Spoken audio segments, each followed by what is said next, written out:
ميناء تشيانجو الذي بدأ الانفتاح على الخارج قبل أكثر من 1500 سنة اعترفت به الأمم المتحدة كإحدى نقاط الانطلاق لطريق الحرير البحري. هذا هو المؤتمر الأول ولله الحمد الذي عقد في منظمة الإيسيسكو منظمة العالم الإسلامي للتربية والعلوم والثقافة، المؤتمر الدولي لطريق الحرير، وهو يؤسس لعلاقة كبيرة جدا، علاقة ثقافية علمية فكرية بين العالم الإسلامي والصين. هذه العلاقة أساسا هي امتداء قديمة وعريقة، ولكن إحيائها من جديد وإثراءها بمثل هذه المؤتمرات بين جامعة شنغهاي الدولية وحضور عدد من النخب الفكرية الصينية وأيضا عدد من الكوكبة من عالمنا الإسلامي لهذا المؤتمر الدولي لطريق الحرير. أعتقد بأنها ستؤسس لمستقبل إن شاء الله واعد للعلاقات الثقافية العلمية الفكرية بين العالم الإسلامي والصين. Mesdames, Messieurs les ambassadeurs accrédités au Maroc, Mesdames, Messieurs les éminents chercheurs venus de plusieurs pays, chers amis, Mesdames, Messieurs, bonjour. Il m'est particulièrement heureux de venir à l'ouverture de la conférence internationale sur la route de la soie.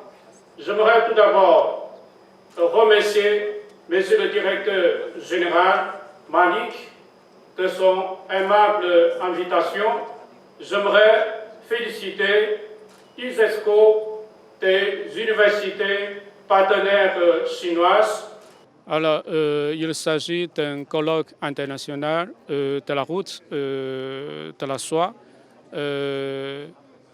l'Organisation du monde islamique pour les sciences, l'éducation et la culture, en relation avec l'Institut de recherche de l'Université des langues étrangères de Shanghai, organise conjointement cet événement de la route et de la soie.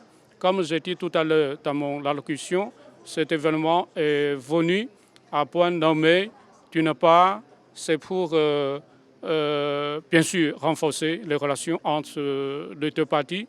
Comme vous le savez sans doute, cet événement coïncide avec le 10e anniversaire de l'initiative chinoise de la route et de la soie. Et d'autre part, cet événement, ce colloque, se tient au Maroc, le pays du grand voyageur Ibn Battuta. Alors, je pense que la conférence a pour objectif vraiment de faire renaître l'esprit de la route de la soie. Alors, l'esprit, si je comprends bien l'esprit de la route de la soie, comme c'était une route de commerce entre l'Asie, la Chine et l'Europe, alors aujourd'hui, cet esprit-là est tout à fait d'actualité.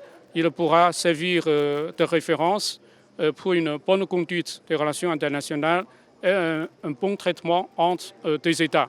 Alors voilà l'objectif que la conférence s'est fixé, mais en même temps, à travers la conférence, l'ambassade de Chine voudrait bien aussi développer ses contacts avec l'Organisation du monde islamique pour les sciences, l'éducation et la culture. Et comme la Chine a beaucoup développé ses relations avec l'Organisation de coopération islamique. Donc, dans la même logique, la Chine voudrait aussi développer la coopération avec ISESCO dans divers domaines communs. Bon, en tout cas, une nouvelle fois, c'est pour revaloriser l'esprit de la route de la soie pour l'avènement d'un monde plus juste, plus harmonieux à l'heure où nous sommes. Voilà.